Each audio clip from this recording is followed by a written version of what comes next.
Okay, so let's go ahead and start tonight's homework. Tonight's homework is going to be page 255, 2 through 34 even. So, the directions say, for problems 6, for problems 1 through 4, it says estimate the angle to the nearest 1/2 radian.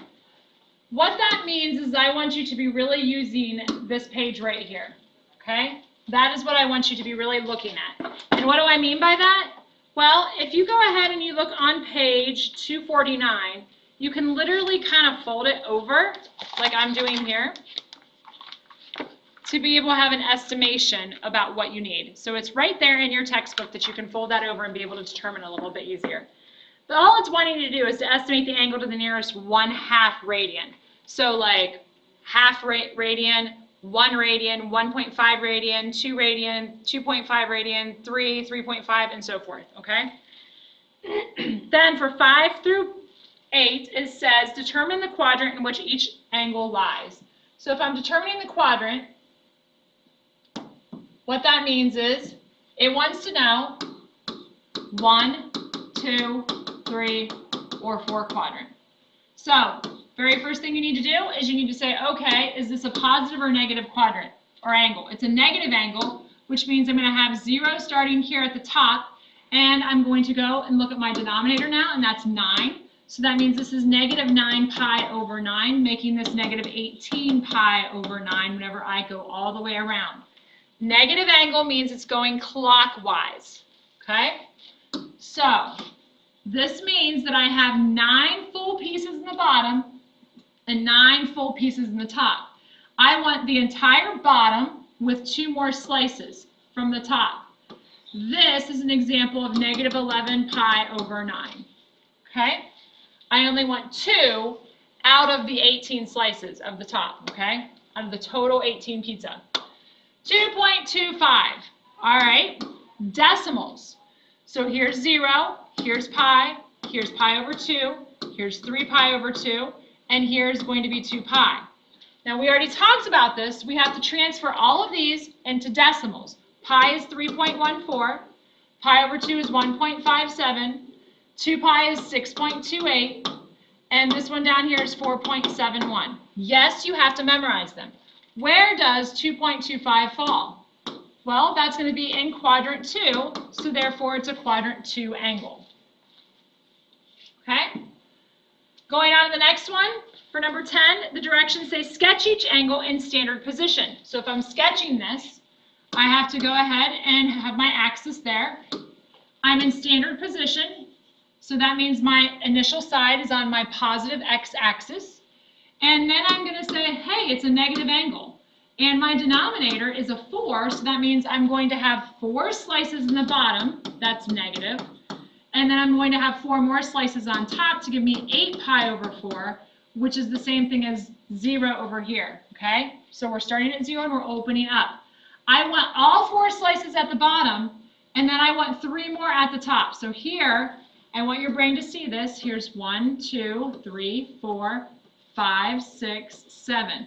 So therefore, I'm going to go and I'm going to have all of the outside of the pie. Okay, all of the outside of the pie. So I want negative 7 pi over 4 is going to be right there. Okay?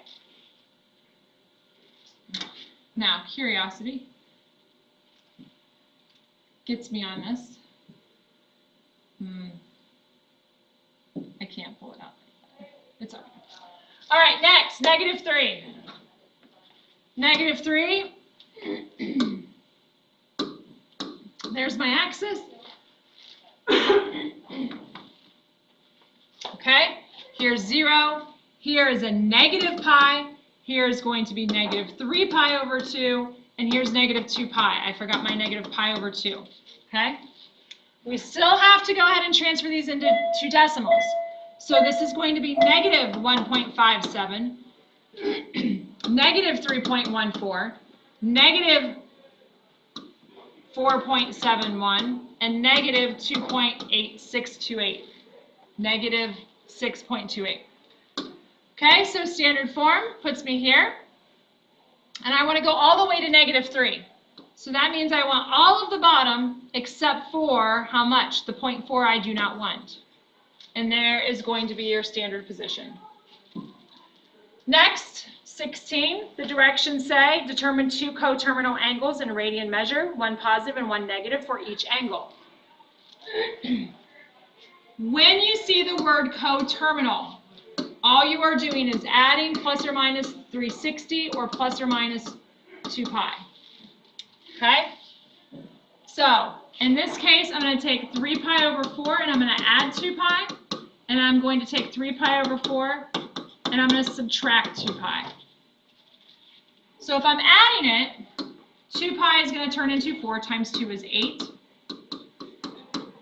8 and 3 is 11 pi over 4.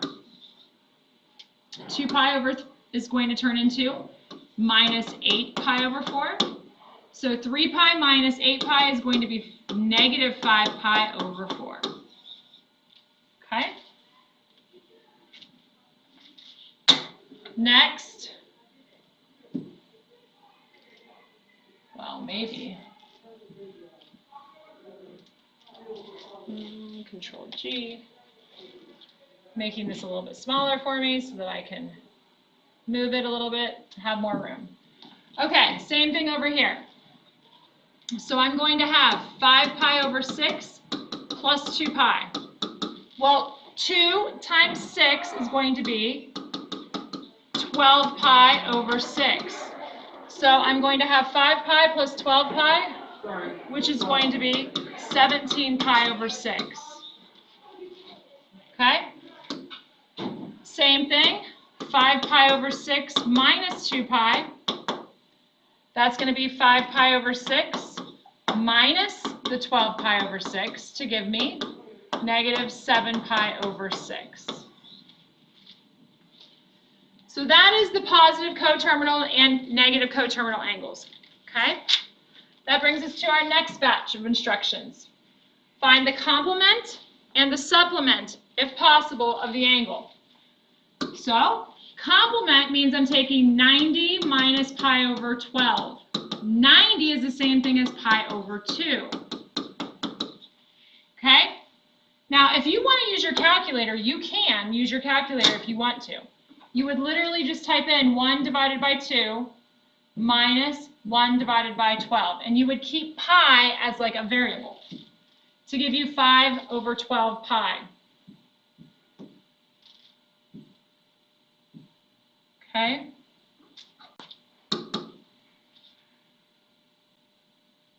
And what did I just say? So many things my brain's not seeing. 5 pi over 12. So 5 pi over 12 is going to be your complement. Your supplement is going to be pi minus pi over 12. Well, that's the same thing as 12 over 12, which is going to be 11 pi over 12 as your supplement. Okay? Now, this one right here, I want the complement. Well, I would like you to think about that a minute. Where is 11 pi over 12? Well, 11 pi over 12 is going to be 12 over 12. It's going to be over here in quadrant 2. Can I have a complement to an angle in quadrant 2? I cannot. So the complement is none. I don't have one. But my supplement is going to be pi minus pi over 12 to give me, here's 12 over 12, to give you 1 pi over 12. Okay? Determine the quadrant in which each angle lies. Now these are decimals, okay? And I want to make sure I'm reading the directions correctly. They're in degrees. So this is 7.9 degrees. So since this is 7.9 degrees, here's 0 degrees, here's 90 degrees, so that has to be in quadrant 1. This is 257.5 degrees. So this is 0, this is 90, this is 180, this is 270, this is 360. Where is 257 at? It's going to be in quadrant 3. Those ones should be super easy for you. Okay? Sketch the angle in standard position. So if I'm sketching this in standard position, Standard position means I'm going to be on the positive x-axis, and it's negative, so that means I'm going to be going 0, negative 90, negative 180, negative 270, negative 360. So I'm going all the way around and hitting the negative 270, and that is sketched completely there now. Okay? Negative 120, same exact thing. It's negative, here's 0, negative 90, negative 180. So how do I sketch that? It's going to be in that quadrant 3, and it's going to be just a little bit over the 90, okay? That is all we have to do for this section, and that is tonight's homework.